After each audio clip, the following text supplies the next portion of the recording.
Dr. Darin Detwiler, and we are doing a recording here. We're going to be talking about recalls, but joining me here today, we're in Seal Beach, California, by the way. It's a very nice June day.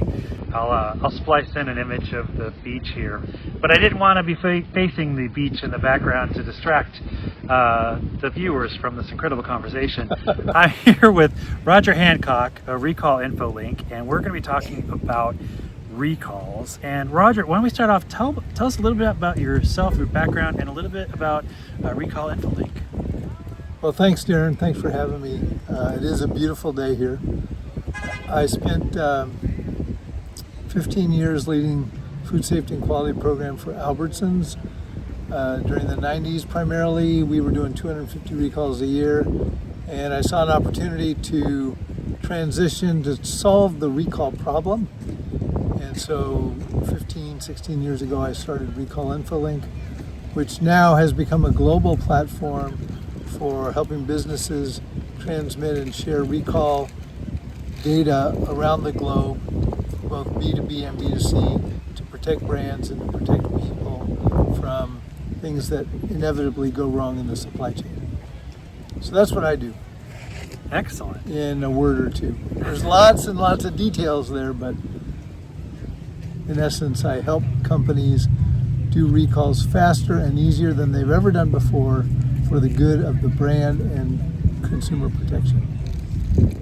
You know, you hear about recalls in the news a great deal, and you'll see a newspaper, magazine, a webpage talk about, oh, there's this new recall, and you know, this store is involved, this company's involved, this product's involved. And one of the questions I get quite often from journalists is this idea of how does a company know that they're recall ready?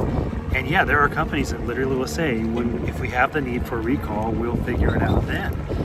But I often talk about the flip side about that, which is the idea of recall readiness, being recall ready. This is one thing that I've heard so much about from your conversations, and I'd love for you to tell the students about recall readiness. It's a big question, man. It's a really big question. The first thing I'll say is it depends on where you are in the supply chain. For a retailer or a restaurant to be recall ready is an entirely different set of preparedness I'll splice in an image for a of manufacturer the beach here, or an ingredient. but I didn't want to be facing the beach in the background to so distract you have to look at your supply chain, the viewers from this incredible conversation. and where you are in that supply chain to understand how am I going to know whether or not a recall is needed. If I'm a retailer, my supplier is going to tell me. If I'm a manufacturer, maybe my ingredient supplier is going to tell me. Or maybe the regulator is going to tell me. Maybe my product testing or environmental sampling is going to tell me. So the first thing you have to do is, based on your position in the supply chain, you have to know what kind of information is going to tell me I need to do a recall or I need to consider a recall. So first, where's the information coming from that tips you off to an event, a recall may be required? Second, what kind of decision-making process are you going to go through? Again, if you're a retailer and somebody tells you recall 2 lots of lettuce, you aren't in a place where you're having to decide what to recall. You're in a place of deciding how am I going to do it, and being ready means having good answers to those questions about how I'm going to do it.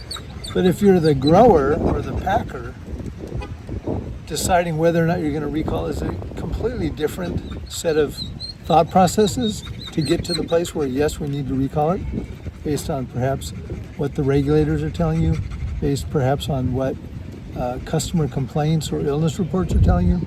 So first, consider where you are in the supply chain. Second, consider what kind of data is going to tell you that you need to do a recall or you need to think possibly of doing a recall. Third, how you're going to make the decision of whether or not to pull that trigger. And then fourth, lots of people think this is where it begins, but really fourth is, what do I actually need to do with my supply chain to execute a recall? Because recalls don't happen inside the walls of a building. Recalls happen across the supply chain. So being recall ready means your supply chain knows how to share data, knows what kind of expectations are created. Your supply chain understands how, as a unit, they're going to remove product from sale to protect their brand, to protect their customers. So know where you are in the supply chain, know what data is going to come in and tell you whether or not you need to consider recall, know how you're going to make the decision, and then know what you're going to do with your supply chain to remove product. Those are the fundamentals.